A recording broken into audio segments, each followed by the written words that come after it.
Ito nga pala mga nangyari sa araw ko. Hi! Magandang buhay! Pumunta agad ako sa kwarto nila para makichismis. Hi! Kakagising ko lang yan. Tapos ito, binisan ni mama yung alaga niya. Nagalit pa nga. Nagalit pang kukuha ng utensils. Pero kakain talaga ako niyan. Kain po tayo. Natin yung sabaw, baka may lason. Keme. Nung pumasok ko ng kwarto, may nakita ako 1,000. Akala ko tsamba na. Tapos nagbabay na ako niyan. Kasi joke lang, may pagkain dumating. Tara, kain tayo ulit. Pagkatapos niyan, bandang 6 a.m.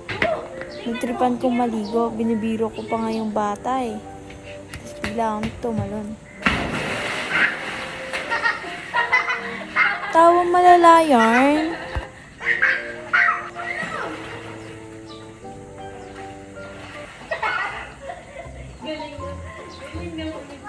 Tapos ayan, nag-round 2 pang isip bata. Hindi na papakita yung mukha ko dyan. Basta sabi niya, look at the picture.